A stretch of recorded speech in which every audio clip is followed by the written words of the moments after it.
Figure it out. Hello, this is Adam Koralik from Figure It Out Productions. The following video is a video of some kind, and I hope you enjoy it.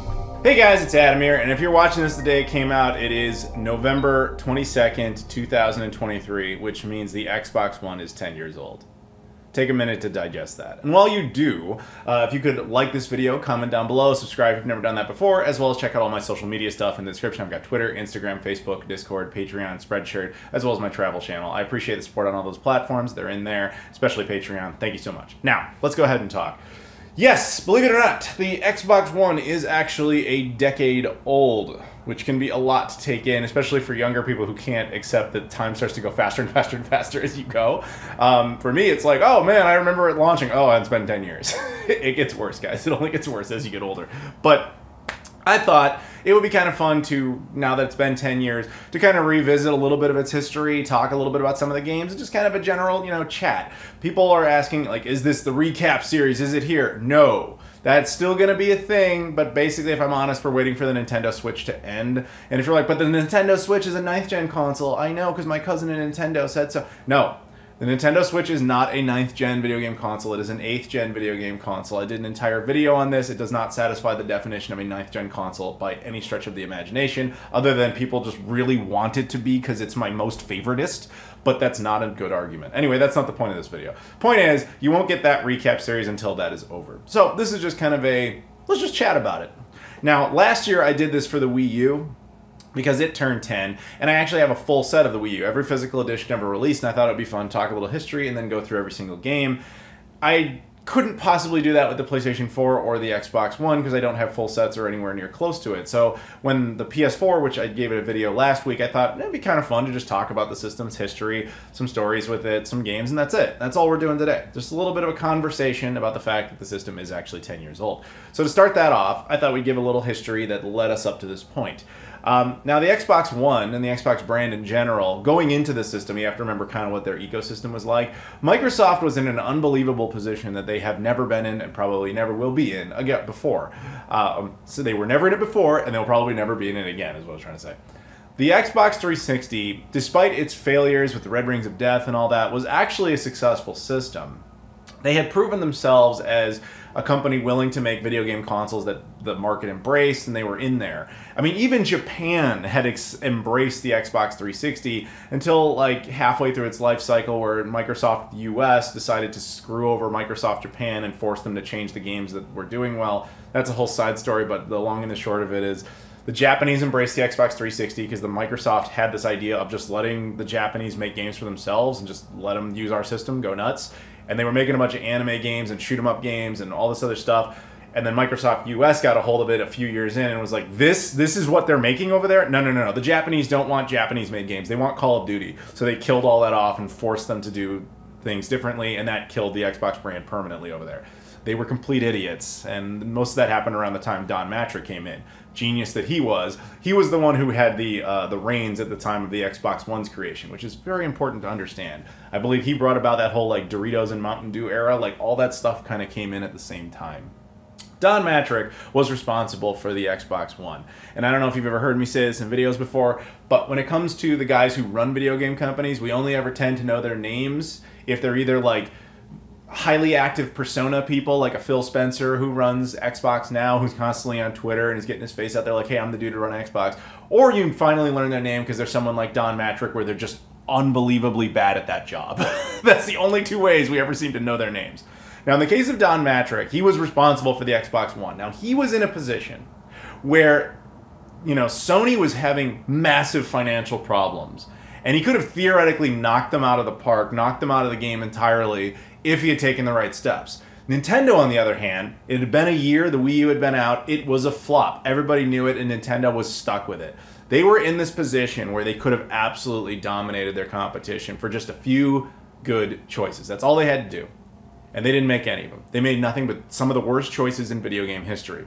The Xbox One, when it was initially announced, they told us, okay, the system is mostly about TV and sports and football, or hand egg more accurately, because football is stupid. Yes, I don't like that sport at all. Hand egg is dumb. And they made a big deal about how NFL was partnered with them. They barely talked about the fact that it could even play video games.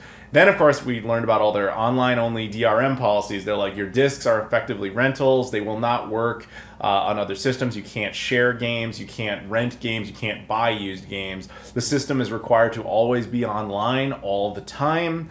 And if you disconnect it, then it'll work for maybe like 24 hours, if I remember correctly. And then once it doesn't have a sufficient handshake to go check a Microsoft server, it'll stop functioning. It'll just be a useless brick. You have to reconnect all the time, even for games that are offline. Oh, and the connectors required for it, the system won't even boot up without it. These were the original ideas they had. On top of that, the system will be $500, $100 more than the PS4. And the real kicker, it will be less capable than the PS4. They literally did everything wrong. And that was out of the gate. And everybody was like, the hell with that. I don't want anything to do with that. I remember making videos at the time effectively protesting the system, saying like, if this is what you're doing, I'm not interested. What's Sony doing? I'll just get them. Sony had one of the greatest responses in video game history ever in a commercial where they were talking about, Microsoft had this whole complicated thing about how you have to share games by having like shared accounts and all this other stuff, and it was like this big dumb thing. And Sony did this great commercial about how do you share games on PS4. And they had two guys. I want to say it was Shuhei Yoshida and I don't remember who else it was. The simple commercial was: step one, guy has a PS4 game. Step two, hand it to your friend. That's it. That's you've shared your PS4 game. They completely capitalized on the mistakes that Microsoft made.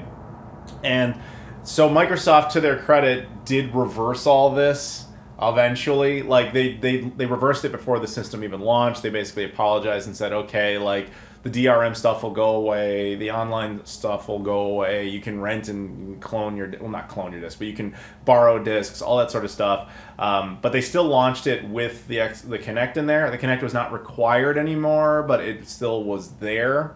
And so that didn't affect the pricing. It still, yeah, it was not a good launch, is really the best way to put it. And they spent the majority of that generation just trying to win people back. It was a terrible position for them to be in. And so Phil Spencer comes in, and he's the guy who replaces Don Mattrick, and he effectively has to clean up Don Mattrick's mess. Which, incidentally, I don't know if Don Mattrick personally picked the name Xbox One, but that was a horrible name. We've all kind of gotten used to it. But I remember when they announced that, and we're like, I'm pretty sure we had one of those. This is called the original Xbox.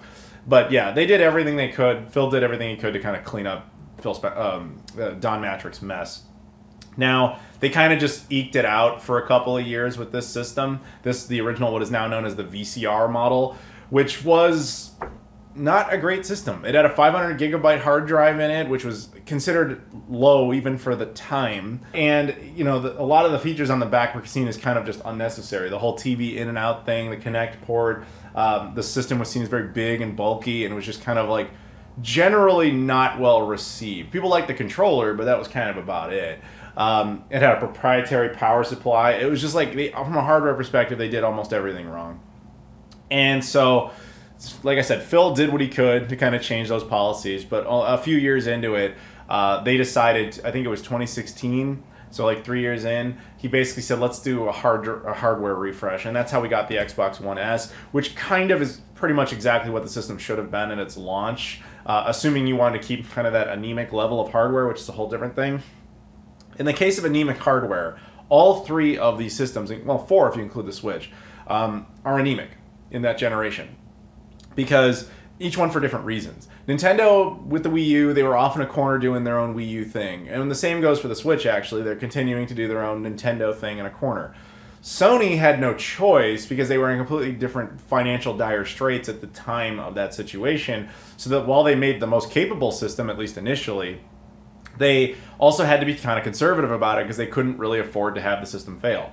Microsoft, who has always thrown infinite money at the Xbox brand just to make it work, even though it's never profitable, or at least historically never was, they had all the opportunity in the world to basically give us the Xbox One X at launch. They just didn't, because they basically, Don Mattrick's like, we don't need any of that. They'll buy it no matter what. It's Xbox. Ha ha ha!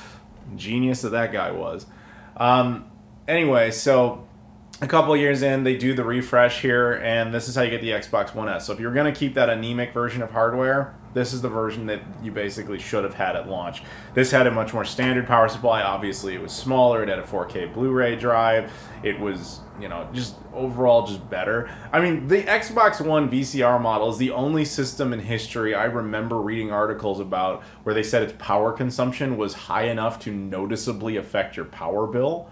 Not that, I mean, everything does, but where that one device alone was like, when it's off, I actually pay far less in my power bills. That says something.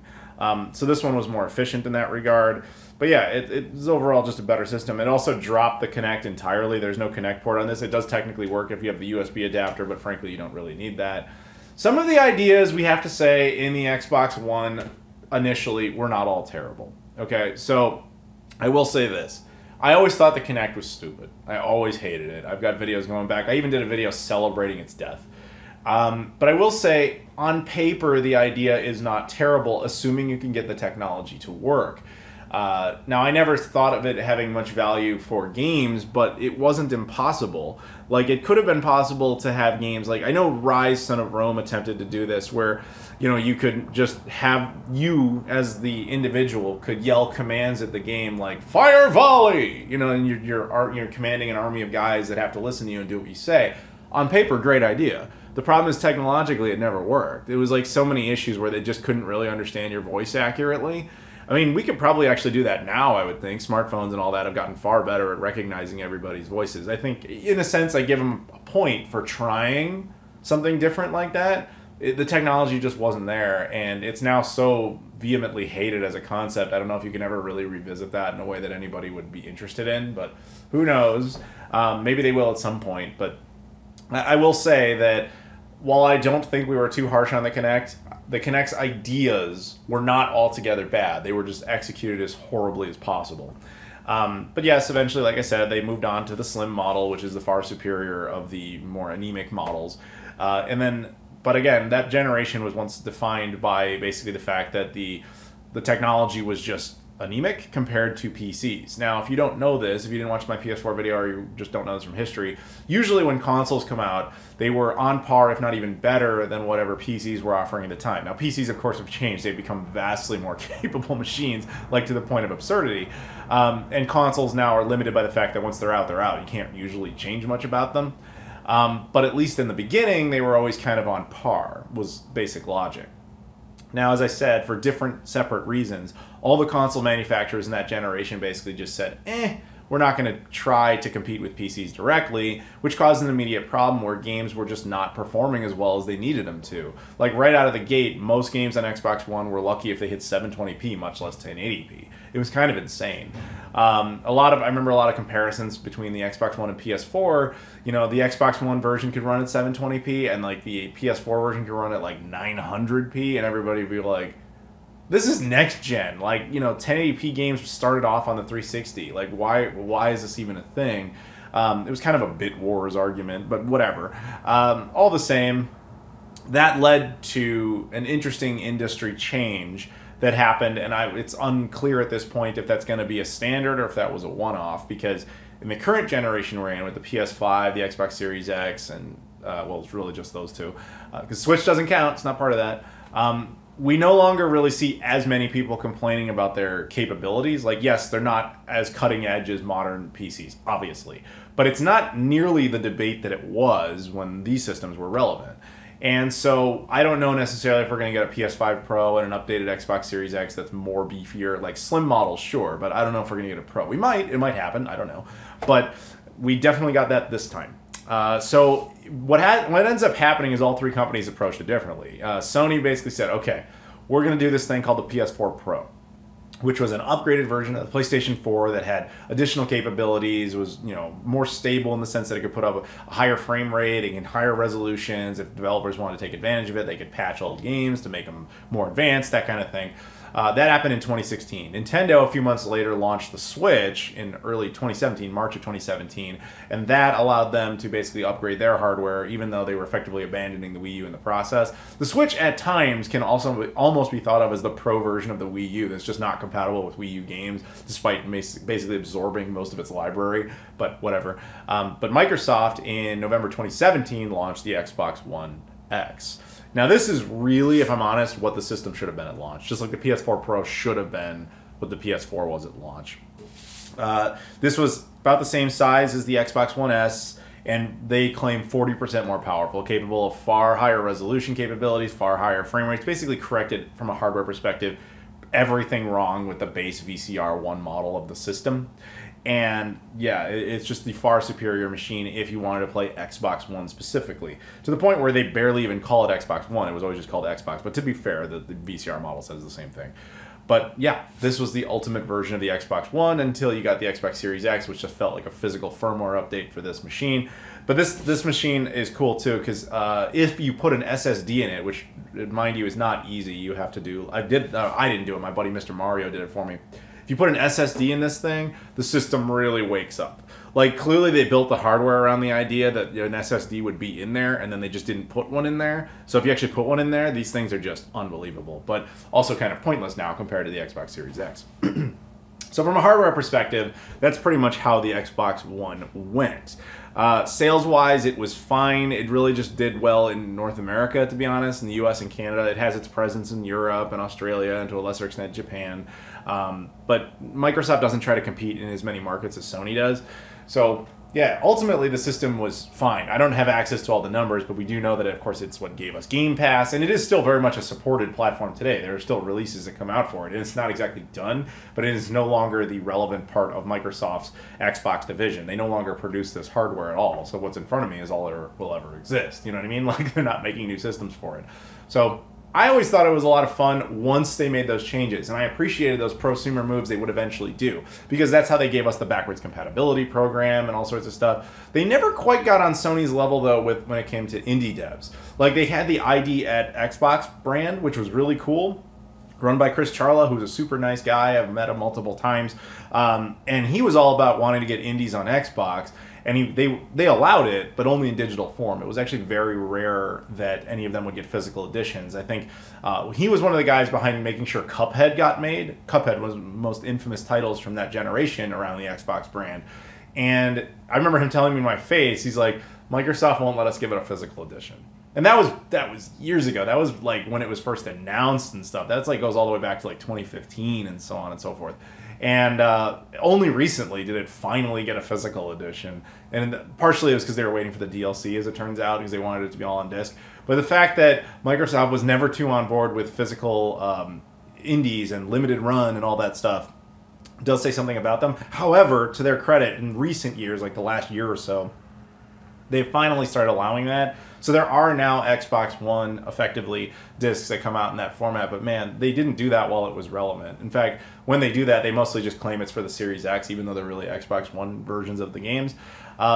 So it's an interesting machine because it effectively does, it's like it's its own thing, but then it also just feels like the prototype of the Xbox Series X, which in of itself just feels like a firmware updated version of the same machine.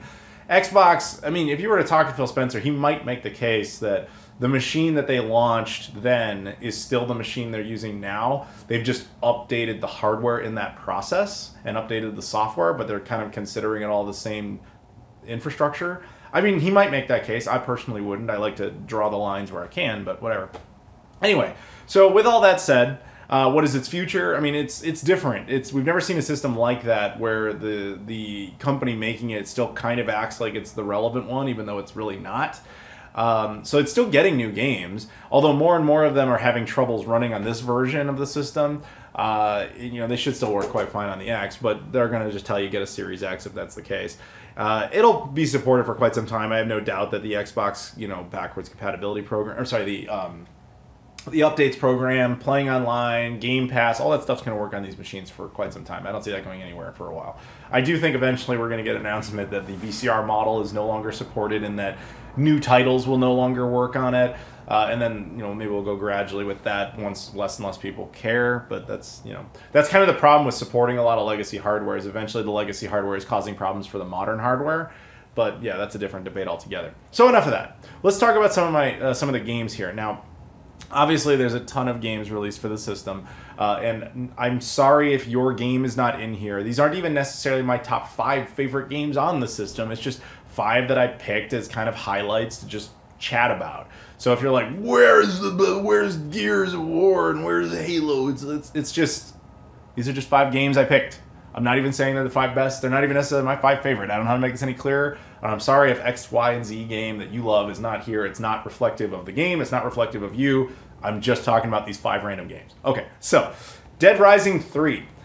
This was a launch title for the system. I absolutely loved this game. I will say this. I think I might still claim it as like one of the top 10 games on the system. Now, I'm sure a lot of people totally disagree with me on that, and that's totally fine. But I definitely had a lot of fun with it. This was one of the only ones they did at launch where it was like genuinely an interesting game. This also made a lot of people mad because people love the Dead Rising franchise, and this one was, at the time anyway, was exclusive to the system. But I'm just telling you, it was a blast. This is when they were still doing this Day 1 edition thing. This is, I had so much fun playing this, especially with a buddy. We would play online and do co-op and everything. I just really loved it. And I never, did the first 2 games didn't do this for me, and the 4th one didn't do this for me. But this one, I think is an upper echelon, fun experience. This one is just kind of representative of a whole bunch of games. This was Lego Marvel Superheroes. There were tons of these Lego games. I've made no secret of the fact that I love those games. I played tons of them on the Wii U, but I also played, as we were updating, I would play more and more of them on the Xbox. And this is just representative of kind of that whole franchise because there's so many of them. So this one in particular doesn't really stand out. But I just love these games. I just think that this is something that if I had kids, which I don't, and I don't want, this is something that I would play with them. Because it's just kind of the thing where like I could get something out of this, they can get something out of this, and we can all just have a blast together. So yeah, even if you don't have kids or anything like that, this is still just a fun game with a lot of content, with a lot of good value. So don't look down on the fact that it's Lego and it looks like it's for kids. Adults can really have fun with those games. Rare Replay. This is an interesting release because obviously it was, Microsoft has owned Rare forever. Really since like the last 20 odd years they've owned Rare, and they haven't done a whole lot with them in that time. This just included I think it was 30, although it technically got updated to 31 eventually, games that Rare put out back in their heyday that included a lot of N64 classics that people really wanted, a bunch of original Xbox and GameCube stuff as well, etc. A lot of good stuff was on here. And eventually, the one game that was missing that was obvious was GoldenEye. However, that did eventually get added, at least digitally, when Nintendo... so the problem with GoldenEye was that it was owned effectively by 3 different parties. One was owned by Nintendo, one party was Rare, which was now owned by Microsoft, and one party was Activision, who owned the James Bond license. However, when the Activision merger, when Microsoft was effectively in the process of buying Activision, they effectively absorbed 2/3 of it. Now, that deal was settled before the merger was official, but it was obvious that was going to happen, so Activision effectively withdrew their concerns since they were being bought out by the same company anyway. So then it really just came down to Microsoft and Nintendo having a negotiation. And the negotiation was, okay, well, there has to be parity between the Xbox release and the Nintendo Switch release, which, of course, if you did it properly, the Xbox release would have been far superior, but they didn't. So that was the deal, and that's how we eventually got the game out. It was a little buggy, which is unfortunate. The Switch version is much worse, if you in my opinion. I was able to at least beat it a few times on the Xbox build, but the Switch version I could barely even do anything because it was mostly the way they had the controller configured. Anyway, doesn't matter. Point is, Rare Replay was a lot of fun. It was cool. Normally I wouldn't really do a collection game, but in Rare's unique case, since they really don't make anything else, it was just kind of nice to do that. This one will be representative of a ton of games. Resident Evil 2 Remake. Now, Resident Evil... first of all, I think Resident Evil 2 was the best Resident Evil game that was ever made. So for them to actually make this, and it was actually better, if you ask me, I would actually go so far as to say this is the best Resident Evil game ever made, in my humble opinion. But this is also representative of really all the Resident Evil games. There's tons of them on the Xbox Series X and Xbox One brand ecosystem. Same with, to be fair though, the PlayStation ecosystem. They're basically all there now, which is really cool. But yeah, this is a nice game. I loved it. I played it all the way through a couple of times. I just had so much fun with it. And this was, you go back on an older game that you enjoy and it just doesn't look or feel anymore like the way you remember it, because when you first saw it when you were a kid, it just had this like shocking impact, and now you're looking back on it and you're like, nah. What's cool about this is that it makes you feel that way about Resident Evil 2. Like, this makes you feel, this comes off the way you remember that coming off as a kid, and I think that's really neat.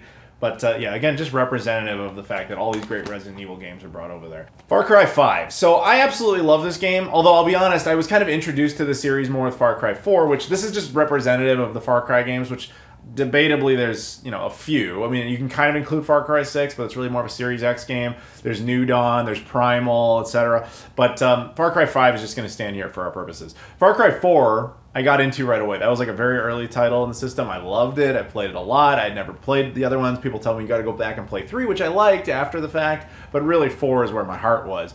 Far Cry 5 I had more of a personal connection to, because when they were making this game, I had a working relationship with Ubisoft. They brought me to a couple of events to like scope out the game, including one event I'll never forget, probably the best event I ever went to. They rented out like this whole farm in California, and they had like decked it out to look like the town.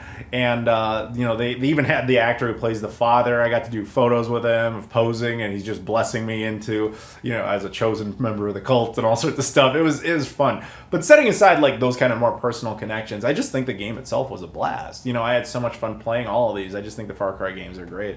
So, well, I could talk endlessly about all these different Far Cry 5 stories and Far Cry stories in general. I just think it was a lot of fun, and I would highly recommend this series to anybody.